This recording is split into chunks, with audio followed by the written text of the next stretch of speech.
The courtroom fell silent as Chief Justice John Roberts leaned forward, his voice slicing through the stillness.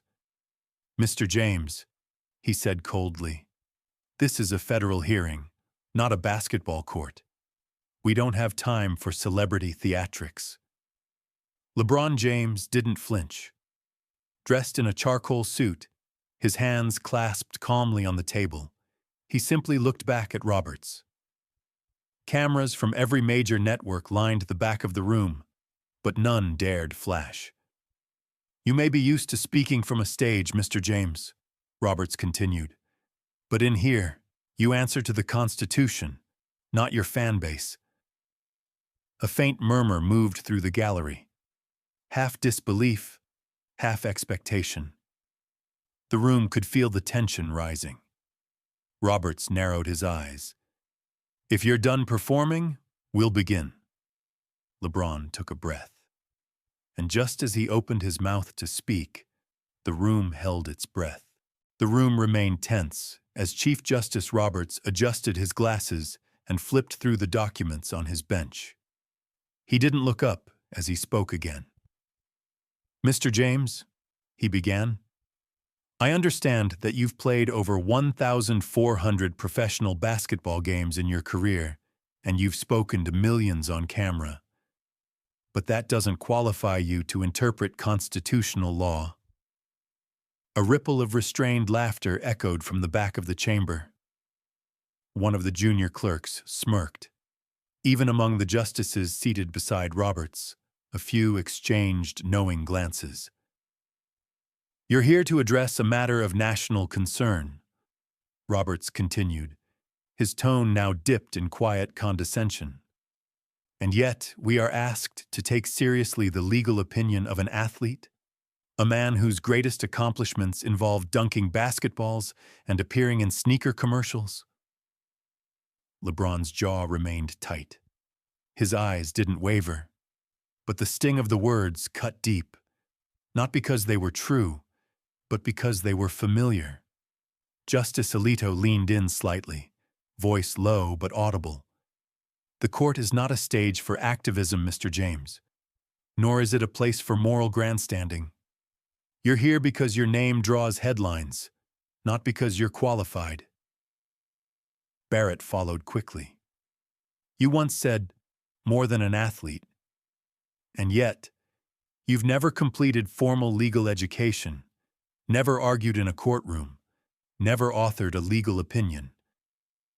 We are not here to debate feelings. We are here to interpret law." Across the aisle, a young government attorney stood and added coldly, "With all due respect, the Constitution is not a popularity contest. If it were, TikTok influencers might be testifying next." A soft chuckle escaped from a few seats in the gallery.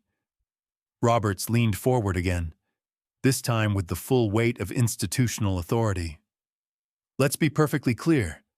This court does not take direction from celebrity voices, no matter how well-intentioned. You may have a platform, Mr. James, but you do not have legal standing." There it was, the coded message beneath the formalities. "You don't belong here." And for a moment, it worked. Even LeBron, who had faced thousands screaming his name, who had played in the highest pressure arenas on earth, felt the cold grip of exclusion. This wasn't the NBA. There were no teammates, no scoreboard, no buzzer, just robed figures and sharpened words. The bailiff cleared his throat. "Mr. James, do you wish to respond?" LeBron took a moment before rising to his feet. His voice had not yet been heard. His documents lay unopened, his preparation unseen. But the court had already passed judgment, not on a legal matter, but on his identity. A black man, an athlete, a cultural icon, but never a legal equal. From the corner, a reporter scribbled furiously. Someone at CNN was already drafting the headline, "Supreme Court shuts down LeBron's testimony in free speech hearing." It wasn't just humiliation, it was strategic dismissal, and Roberts wasn't done. You speak often about justice and equity, he said, almost sarcastically. But justice is a discipline, not a hashtag. You came into this court with millions of followers.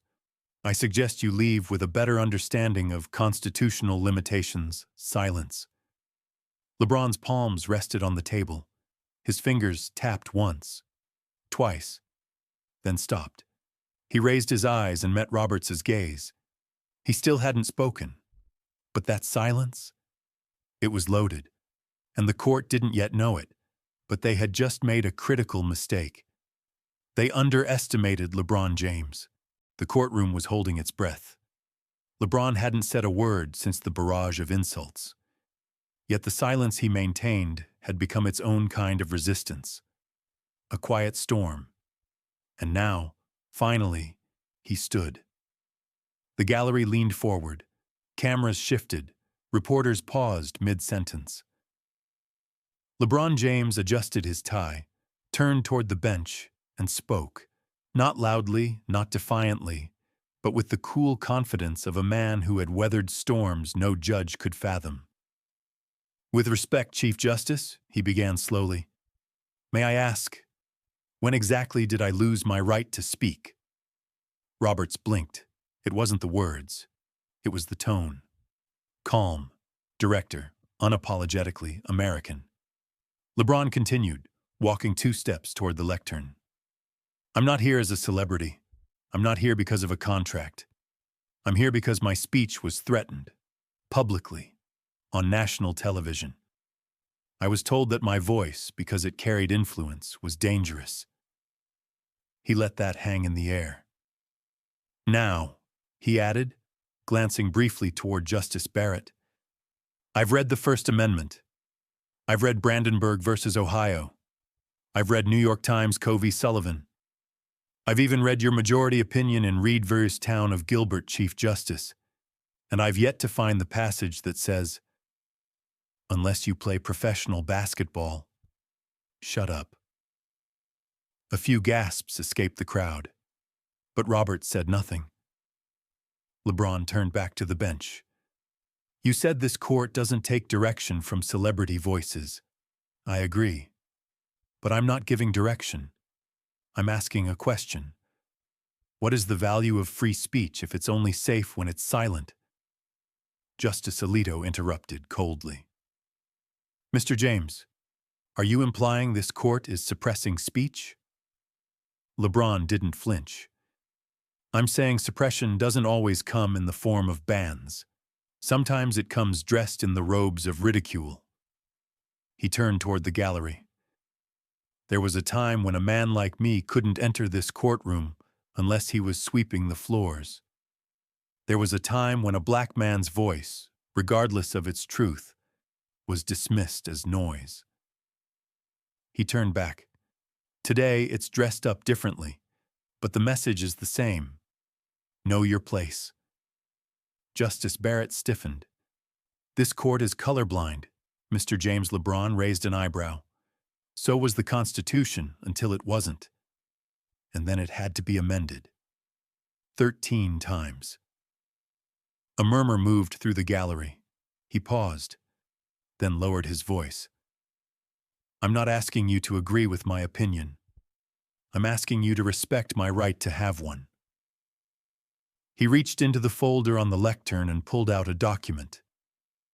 This, he said, holding it up, is a copy of the U.S. Constitution.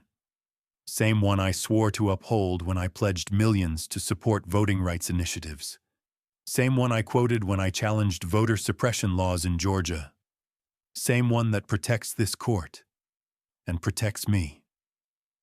He laid the paper gently on the bench before him. I didn't come here to play a role. I came here to remind this institution that democracy doesn't ask for credentials. It demands courage. The courtroom was silent. Even the junior clerks had stopped moving. Chief Justice Roberts stared at LeBron for several seconds, then leaned back in his chair, his face unreadable. Justice Sotomayor whispered something to her clerk. Barrett looked down. LeBron closed the folder in front of him, I am not here to disrespect this court, but I will not allow this court to disrespect my citizenship. He stepped back, not in retreat, but in resolve, and with that, he sat. The silence that followed wasn't passive. It was stunned respect. He had spoken, not as an athlete, not as a brand, but as a man, armed with nothing but clarity, history, and the Constitution of the United States. The courtroom remained still. LeBron stood again, this time slower, more deliberate. He carried no arrogance, no bravado, only paper, documents, case law. Chief Justice Roberts, he began, his voice steady. I'd like to introduce into the record a sequence of legal precedents pertaining to protected speech, specifically political speech, which has long been recognized by this court as the core of the First Amendment. He held up the first sheet. This is Brandenburg v. Ohio, 395 U.S., 444, 1969. In it, this court held that the government cannot punish inflammatory speech unless it is directed to inciting imminent lawless action. My words, which you labeled dangerous, incited no such action. I encouraged participation in democracy, not rebellion against it. He handed the document to the court officer. Next, he continued, lifting another page, Texas v. Johnson, 491 U.S. 397, 1989. The court ruled that even deeply offensive expression, like burning the American flag, was constitutionally protected. If that's protected, how is a tweet about voting not? There were no interruptions now. No laughter, just pens scribbling. Clerks shifting in their seats. The gallery leaned in closer. LeBron didn't look at the cameras. He looked directly at the bench. This one, he said, holding up the next page, is Snyder v. Phelps, 562 U.S. 443, 2011. This court protected the right of protesters to say horrific things outside a soldier's funeral. Why? Because you understood that free speech is not free if it only applies to the comfortable. He paused. I may be a basketball player, but I am also a taxpayer, a father, and a citizen of the United States. And like every citizen, I am protected by the First Amendment. He stepped toward the lectern again. Your Honor, I also bring to your attention Reed v. Town of Gilbert, 576 U.S. 155, 2015, a case you authored. You wrote, and I quote, "A law that is content-based on its face is subject to strict scrutiny, regardless of the government's benign motive, content-neutral justification, or lack of animus toward the ideas contained in the regulated speech." Roberts blinked. He remembered writing that. LeBron continued. So when my statements were restricted not because of how I said them, but because of who I was while saying them, a high-profile figure, the government made a content-based decision. They judged the speech not by its substance, but by its source. A whisper moved through the room. LeBron raised another document. This is a report from the Brennan Center for Justice outlining how speech restrictions disproportionately impact Black voices, especially in political discourse. I am not an exception.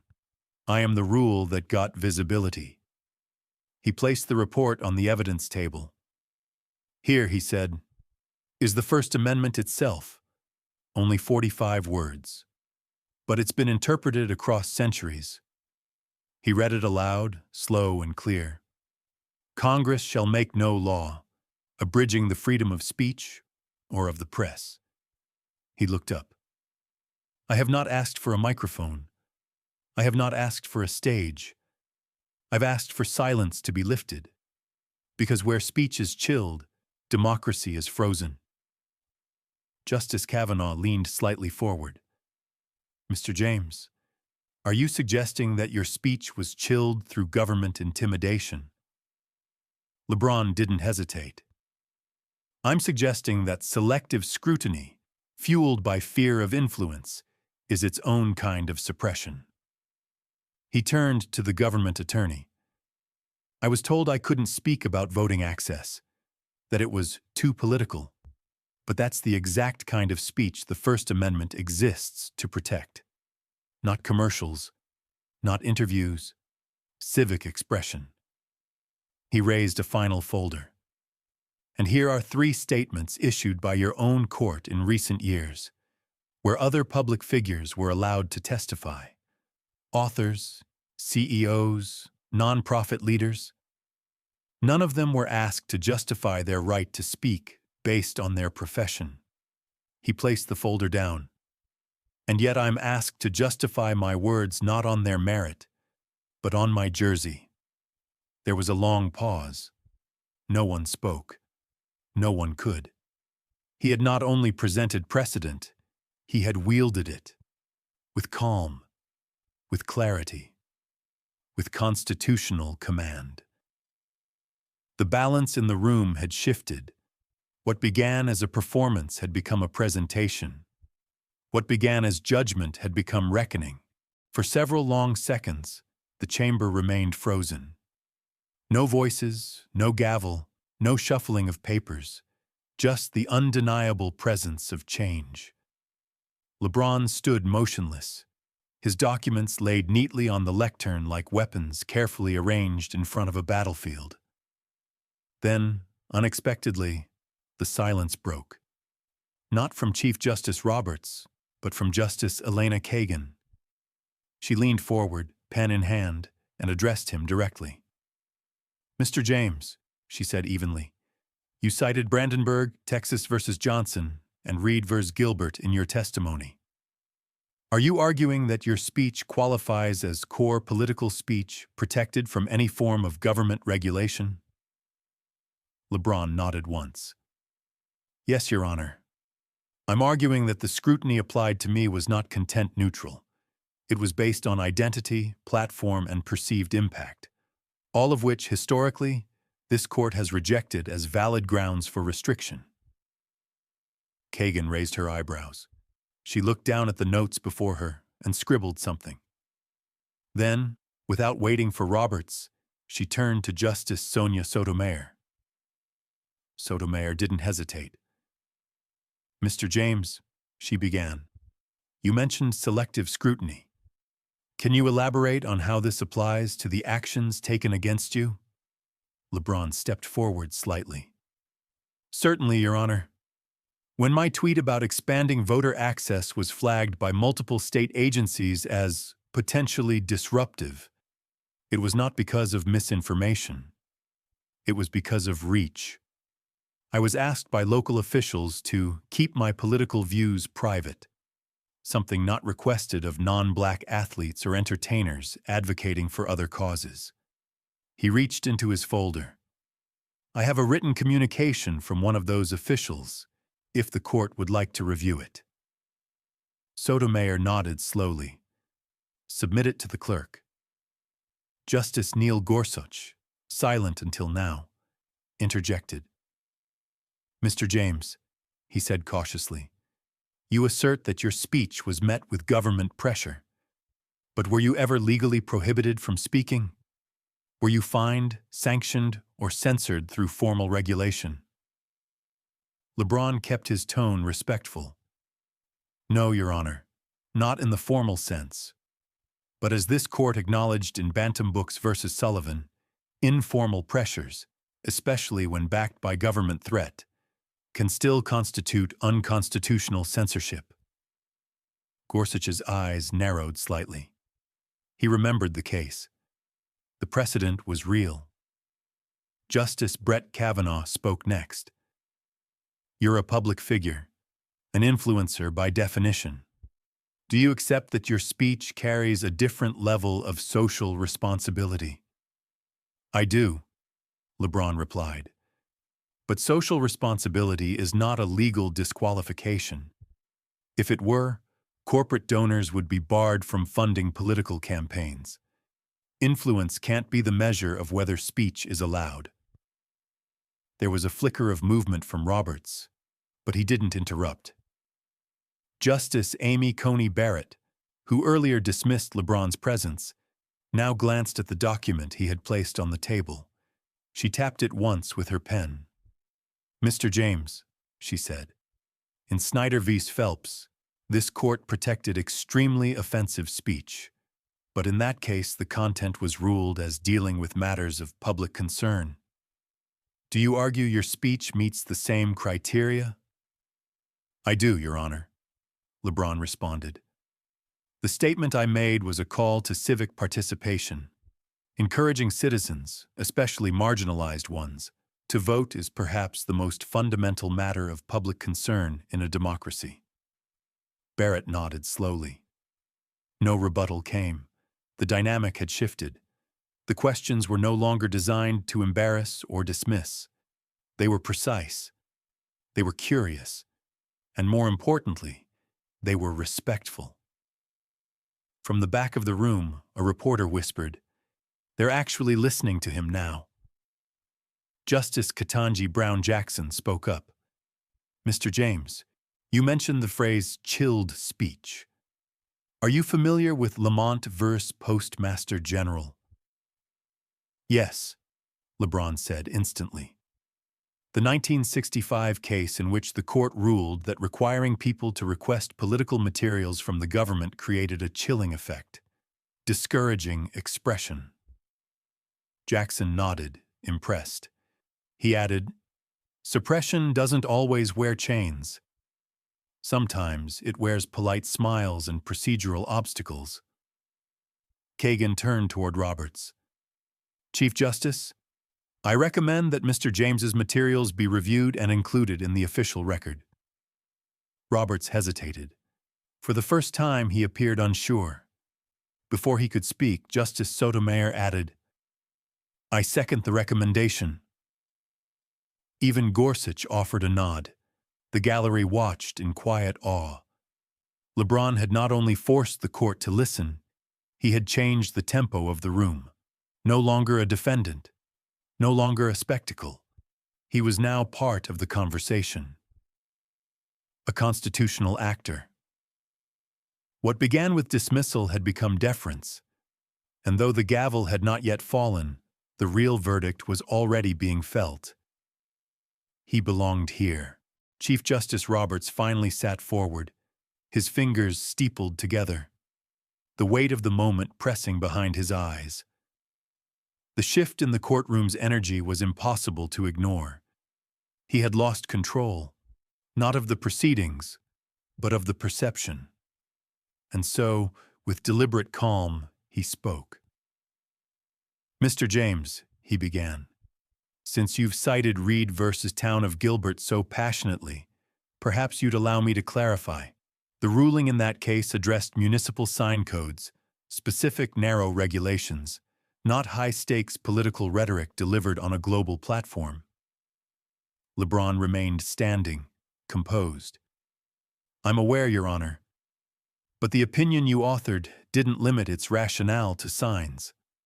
It spoke of content-based regulations broadly. In fact, on page 8 of your majority opinion, you wrote, 'Government regulation of speech is content-based if a law applies to particular speech because of the topic discussed or the idea expressed.'" Roberts paused. "That was a direct citation, word for word." LeBron stepped forward. "So I must ask, respectfully, how is government pressure to silence civic advocacy not content-based?" Roberts leaned back. "The law, Mr. James, must balance liberty with order. The court cannot allow individual influence to override the stability of governance." "Then why protect influence at all?" LeBron shot back, still respectful but unrelenting. "In Citizens United v. FEC, this court affirmed that money was speech. Speech with influence. If billion-dollar political donations deserve protection because they might shape elections, why not a tweet about voter access?" Roberts shifted. LeBron pressed further. "In Packingham v. North Carolina, this court ruled that social media is the modern public square. I use that square, not to incite but to invite people to participate. You ruled in that case that even a registered sex offender had a First Amendment right to access platforms like Twitter. But I, a public figure with no criminal record, am warned not to speak. Roberts replied, his voice tightening. You're drawing a false equivalence. Packingham was about total denial of access. But the principle stands, LeBron said. The state cannot restrict access to expression based on discomfort with the speaker. Justice Kagan interjected, Mr. James, what would you say is the appropriate limit on political speech by high-profile individuals? LeBron looked directly at her. When it crosses into incitement, when it calls for violence or illegality, beyond that, the court's job is not to limit voices, it's to protect them, especially when they challenge power. Roberts raised a hand, signaling for silence. Let's not pretend all speech is equal in effect. Your platform reaches hundreds of millions. With that comes potential to mislead. And yet, LeBron answered, in West Virginia State Board of Education v. Barnett, this court said that no official can prescribe orthodoxy in matters of opinion. Influence does not negate protection. If anything, it demands more careful defense. There was a moment of silence. Roberts adjusted his robe. Your argument assumes bad faith in public officials. LeBron didn't hesitate. No, Chief Justice. My argument acknowledges human history. And in that history, when powerful voices have gone unchallenged, democracy has paid the price. Justice Sotomayor glanced toward LeBron. Mr. James, are you asserting that this court's precedent has become politically selective? LeBron answered with precision. I'm asserting that precedent should be living, not to bend to politics, but to stay faithful to liberty. He opened a folder once more. In Tinker v. Des Moines, the court protected 2 students wearing armbands to protest a war. The ruling said, students do not shed their constitutional rights at the schoolhouse gate. I ask you, Chief Justice, do athletes shed theirs at the locker room door? Roberts didn't answer, because there was no good answer. The air tightened. Every sentence now was a pawn moved, every response a counter. But LeBron wasn't playing for points. He was playing for principle. He turned again to Roberts. In Reed, you claimed neutrality was not enough, that even well-intentioned laws required strict scrutiny when they regulated by content.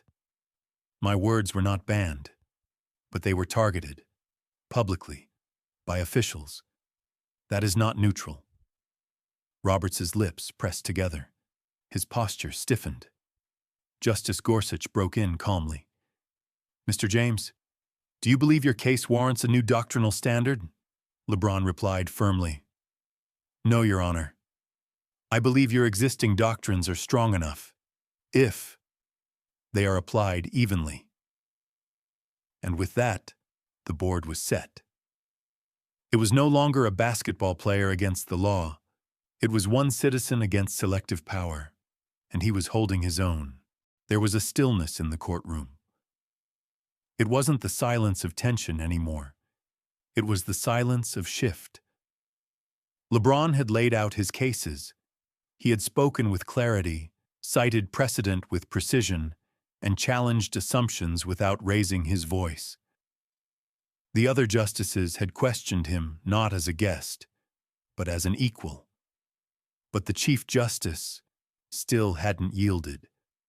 Not yet. Roberts's face was unreadable. His fingers tapped lightly on the edge of the bench.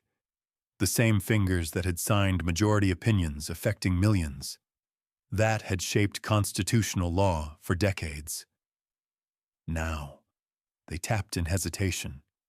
He cleared his throat. Mr. James, he said finally, and the entire room turned its focus back to him. Earlier, You quoted my words from Reedvere's town of Gilbert. I must say, it's a rare experience to have one's own writing recited back with such clarity. There was no sarcasm in his voice, no veiled insult, only reluctant recognition. LeBron stood straight. They were your words, Chief Justice. I only applied them.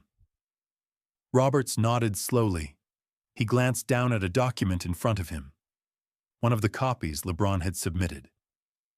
The principle of content neutrality, he said, speaking more to the room now than to LeBron, was never intended to shield power from accountability, but rather to prevent that power from selectively silencing dissent. He looked up again. And yet, when power meets celebrity, the waters get murky. LeBron didn't move. He didn't have to. Roberts continued, his voice softer than before. I've sat on this bench for nearly 2 decades. I've heard constitutional arguments from professors, legislators, lawyers with lifetimes of study. I must admit, he paused, a rare thing for him.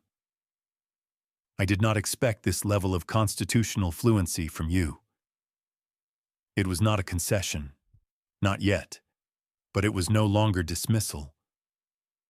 Justice Kagan leaned slightly forward, observing the exchange without interrupting.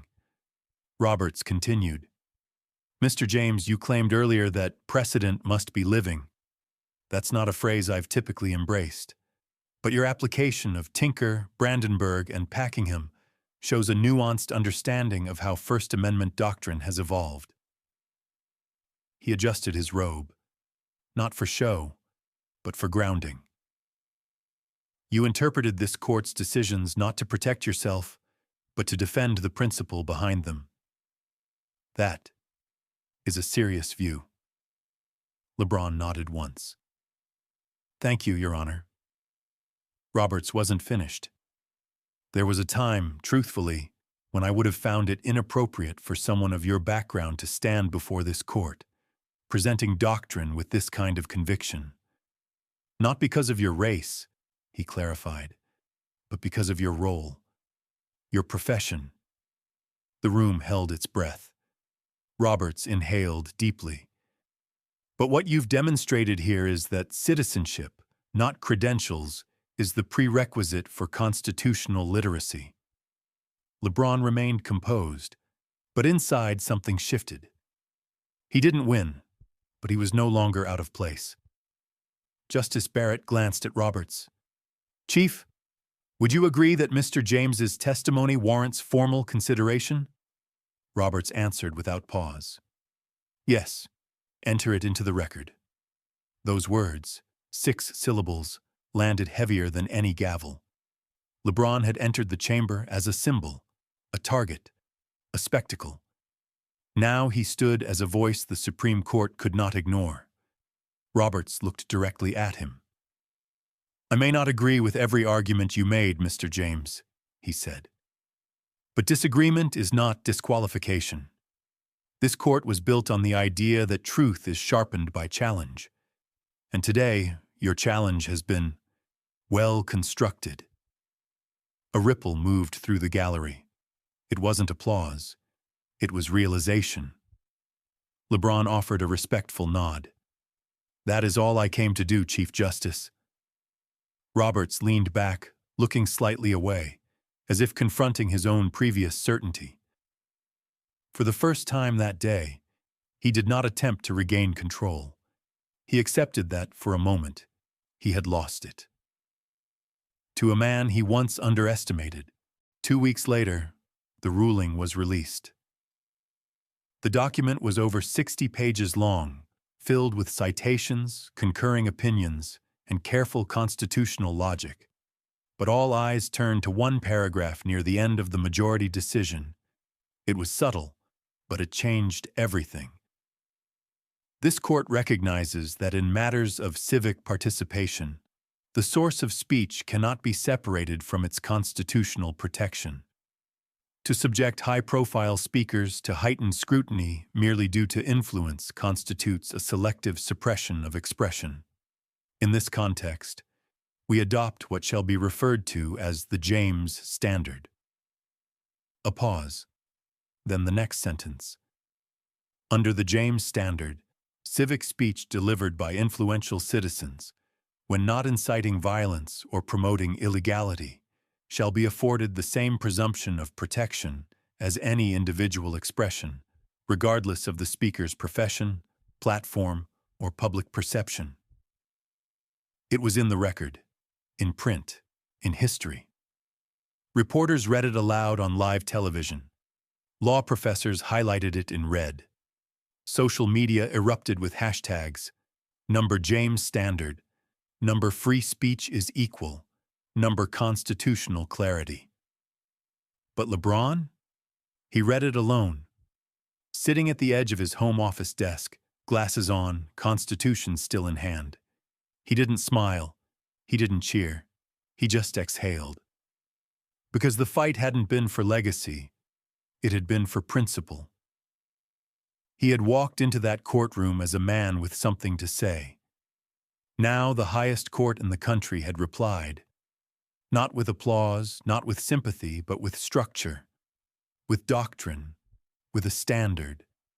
His name wouldn't just be remembered in highlight reels or MVP lists. It would be cited in law textbooks, read aloud in constitutional law classes, and referenced in courtrooms for generations. Not because he was louder, but because he was right. Because he was prepared. Because he believed that silence in the face of suppression wasn't neutrality. It was complicity. The James Standard had been born. Not in anger, not in spectacle, but in argument, in law, and in quiet defiance. And for the first time, a basketball player's name wasn't just on the back of a jersey. It was part of American jurisprudence. Forever, LeBron's voice lingers, not in volume, but in weight. They told me to stay in my lane. I learned how to pave my own. They told me silence was safe. I reminded them so was slavery. Then his voice returns, clear, grounded. I didn't win because I was famous. I won because I was prepared. Truth backed by knowledge can't be ignored. Don't ever let anyone measure your voice by your title. Measure it by your truth. Speak up. Don't wait for permission. The right time belongs to the one who's ready. If you believe your voice matters, prove it. Share this story. Start a conversation. And never, ever wait for history to give you permission. Subscribe now. More voices, more truth, more justice.